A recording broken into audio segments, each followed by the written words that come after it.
Hi Sunday school friends, how are you guys? I missed you. I hope you had a good week. Make sure you have your brown books, that way you have something to do with your hands while you're listening and watching this. Today we are going to open it up to the August 9th lesson. And our lesson, which on the onset maybe doesn't sound like the most kind thing, but it's a good thing to practice if you want to be the church and be a good Christian. Our lesson today is mind to your own business. Our verse we're going to hear is from 2 Thessalonians chapter 3 verses 11 and 12. We hear that some of you, let me start that over, guys. We hear that some among you are idle and disruptive. Do you guys ever have days like that where you're just idle and disruptive? Or you have brothers or sisters or cousins that are idle and disruptive? Paul goes on to say, people who are idle and disruptive are not busy, they are busybodies. Such people we command and urge in the Lord Jesus Christ to settle down and earn the food that they eat. So we're going to hear Paul talk a little bit more about that. Here he is right here. Looks like he had kind of a rough day maybe when he's writing this letter. A little bit grumpy. He says, "My friends in Thessalonica, now I hear some of you are busybodies.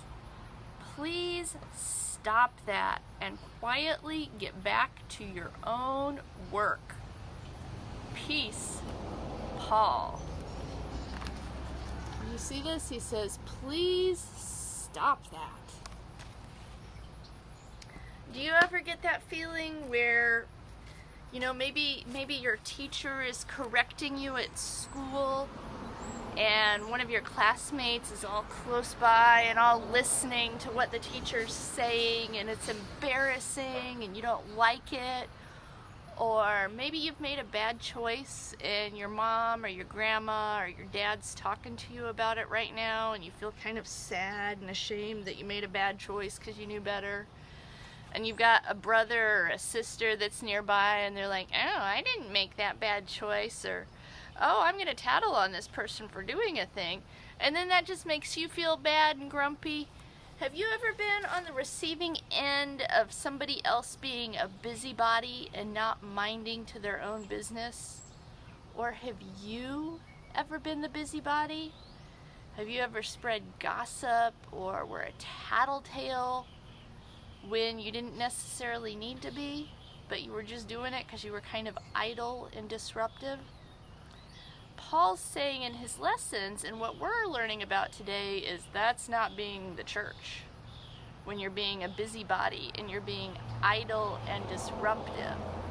So, it's one of those traps that sometimes we fall into and we don't realize it. So, if you find yourself being idle and disruptive or being a busybody, stop it. Be good. Don't be a busybody. Or if your classmates or your brothers or sisters are being busybodies, remind them. Say, guys, be the church. Don't be a busybody. Don't be idle and disruptive. Get back to work, just like Paul says. Today, we are going to hear from Natalie from our nursery, who we all miss so much. We're going to hear her talk to us about the book of The Secret of Giving Thanks. And this book kind of talks about what the secret is to not be idle and a busybody. So listen to it and think about this week, how can I mind to my own business? What is a way that I can show my mom or my grandma or my grandpa or my teacher that I am minding my business and I am not being a busybody?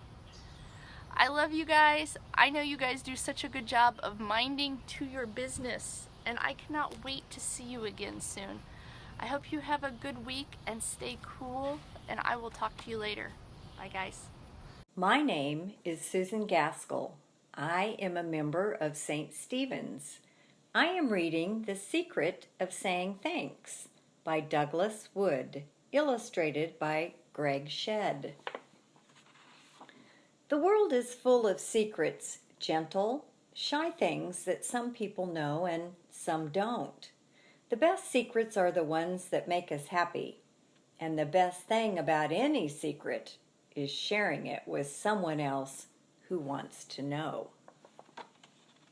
Perhaps you'd like to know a secret, one of the happiest ones of all. You will surely find it for yourself one day.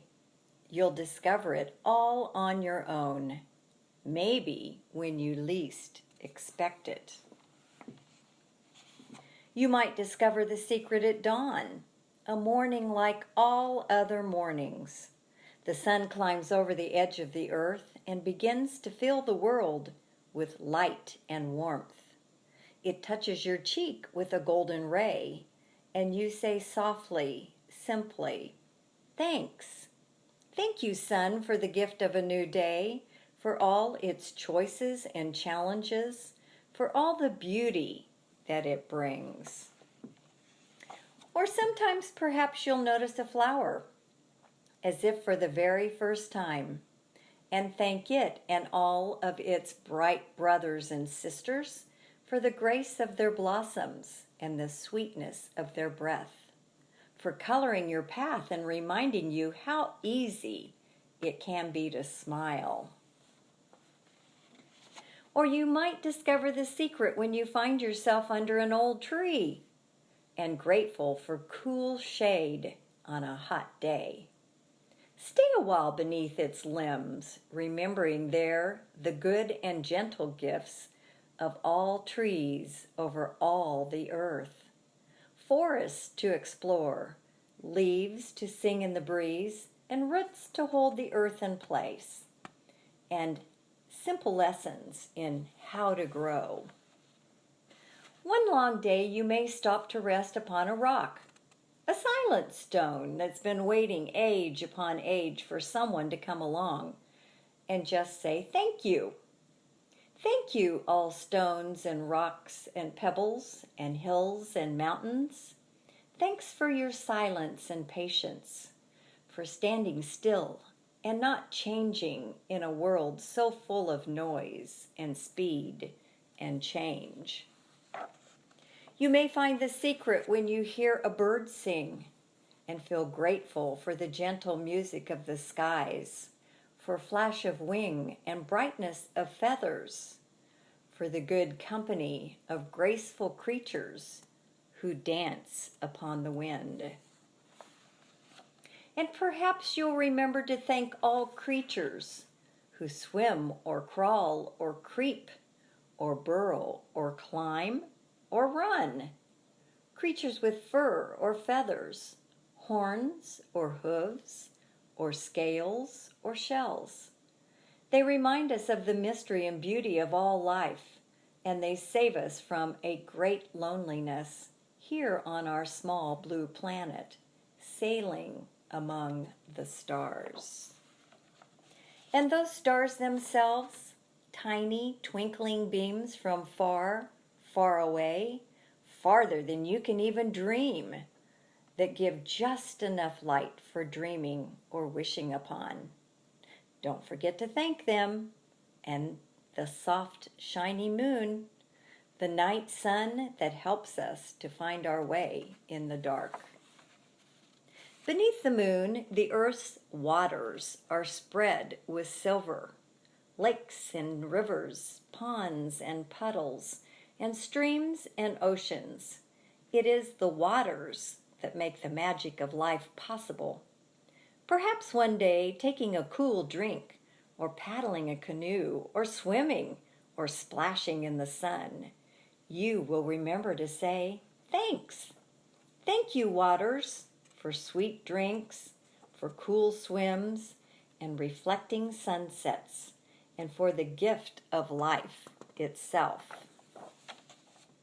Maybe you'll first find the secret in your own home, sitting around a table with people you love, giving thanks for good food and the good earth that gave it, for the many hands that prepared it, and for family to share it Perhaps one day you'll feel the secret when someone is holding your hand, or kissing away tears, or hugging you close, or reading you a story, or tucking you into bed at night and reminding you to say your prayers. Or it might be in your bedtime prayer itself, as you say thanks for sun and moon and stars and rocks and trees and flowers and waters and birds and animals, and all those who love you, and the love you feel for them. For here is the secret, if you've not already guessed it. The heart that gives thanks is a happy one, for we cannot feel thankful and unhappy at the same time. The more we say thanks, the more we find to be thankful for. And the more we find to be thankful for, the happier we become. We don't give thanks because we're happy. We are happy because we give thanks.